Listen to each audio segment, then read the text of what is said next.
Rucker Margarati. I mean, I don't know if he's been back on the ice as he's working his way back. Like, do you have any sense of maybe a timetable for him now that you've got a little bit more information on his status?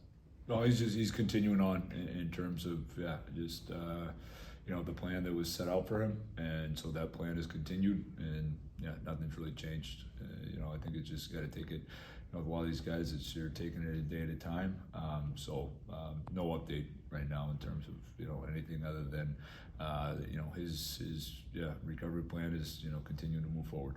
Noel, Chari, and Unicopin look like full contact for them the last few days. Same day to day for them, or are they past that? Yeah, same thing. They're working through day to day. It was full contact for them today. The guys are on the ice. I mean, it was for a special team scrimmage. I mean, it was pretty physical. Actually, I thought the guys did a good job with it. But Noel was out there the other day too, in full contact, and so. We're going to continue. I just recently got off the ice. We continue to have conversations, but those guys are moving along. You mentioned the special teams. Your first PK last night, you sent Brian Ross and Ricardo Raquel out first forwards over the boards. In recent years, this team hasn't always used top six forwards in that capacity. You did that quite a bit in New York with guys like Zabinajad, Chris Kreider, etc. Is that something you plan on implementing, or at the very least investigating, as far as how you may want to run your penalty kill? Investigating for sure. Okay. I mean, I think it's a mix. I think there's.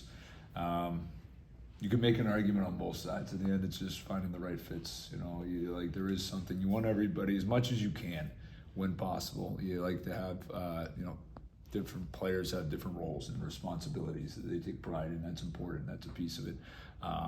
There are sometimes too. There's guys that are on a power play that can be very good penalty killers. And they think like power play guys. They know how to anticipate. They know how to make those reads. And so right now it's something we're looking into. We're trying different things. This is the time to try those things. We'll see where it goes. But I know both those guys have even today in practice they got some reps as well. How much do you ever consider the risk there? I mean, that's a lot of hard minutes there, block shots and things like that. And do you ever consider the risk of obviously any injury, any player's bad, but maybe put a top six winger there? Is that ever any risk that you consider away? I mean, there's always a risk. I think all the situations, I think anytime in the penalty kill, there's a level of, maybe some risk, but, I think you could say, you look at defensemen that are used, like most defensemen, get some time and need to be ready on the penalty kill, and it's the same thing. It's, for the forwards, I think it's, if they're really good at those jobs, and there's somebody that we should be considering and looking at. When you built up the power plays for today, how much did you look at the past, if at all, to put together the groups? Yeah, I wouldn't put anything written in stone right now. This is still first real practice of going through special teams.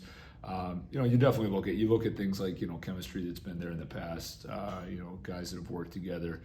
I do think that it's an element that should be considered.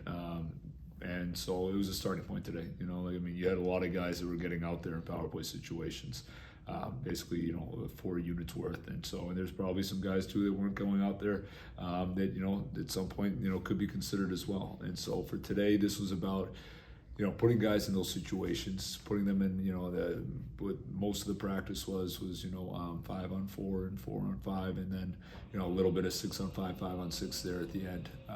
But it's a starting point, and so we'll kind of go through it. We'll watch the film from today, and, we'll continue to just, look at different options as we're moving forward. What do you like about the size from Brazeau and Mantha on the power play, those two being together out there at the same time? Yeah, I mean, they got the size, but they also have really good hands. It's a combination for sure.